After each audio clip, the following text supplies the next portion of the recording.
दोस्तों, ज़रा सोचिए, आपकी महीने की तनख्वाह वही है, आपकी ज़रूरतें भी वही हैं, लेकिन बिजली और गैस का बिल अचानक से बढ़ जाता है। हर बार आप सोचते हैं कि शायद अब कुछ राहत मिलेगी, मगर फिर एक नया झटका मिल जाता है। अब फिर से अप्रैल से यूके में मिलियंस लोगों को ज़्यादा पे करना पड़ेगा, क्योंकि एनर्जी प्राइस कैप 6.4% बढ़ गया है।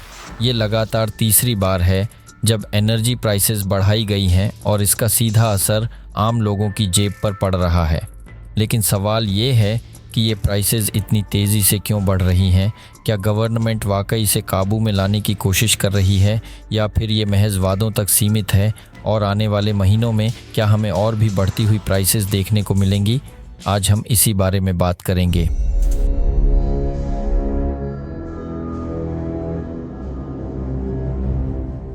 दोस्तों, ये मामला सीधा नहीं है। जब भी एनर्जी प्राइसेस बढ़ते हैं, वजहें कई होती हैं।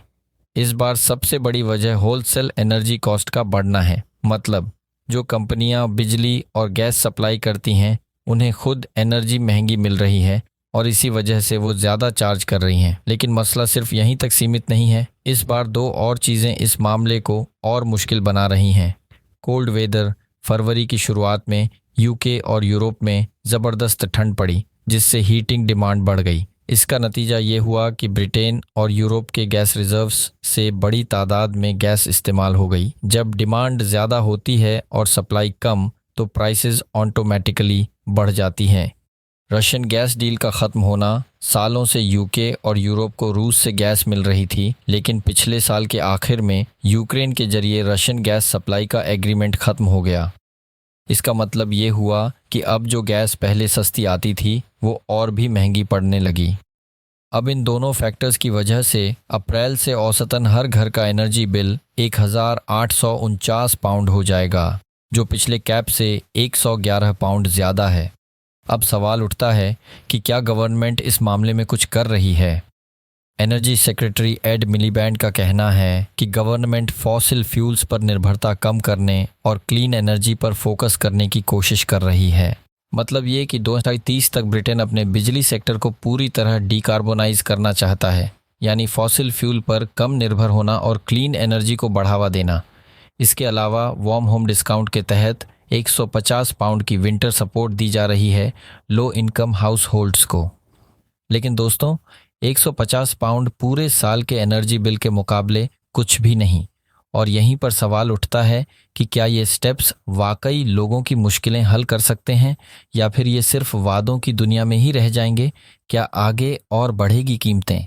एनर्जी एनालिस्ट्स का कहना है कि अगर मौजूदा हालात ऐसे ही रहे, तो जुलाई में ये प्राइस कैप 1756 पाउंड तक कम हो सकता है। लेकिन दोस्तों, ये सिर्फ एक अनुमान है। मार्केट में वॉलेटिलिटी बनी हुई है, और अगर सप्लाई चेन में कोई और दिक्कत आई तो प्राइसेस और बढ़ भी सकती हैं। तो इस पूरी सिचुएशन में सबसे बड़ा सवाल ये है कि आम आदमी क्या करे? एनर्जी एफिशिएंसी को बढ़ाइए, यानी कोशिश करें कि हीटिंग और बिजली का इस्तेमाल लिमिट में करें।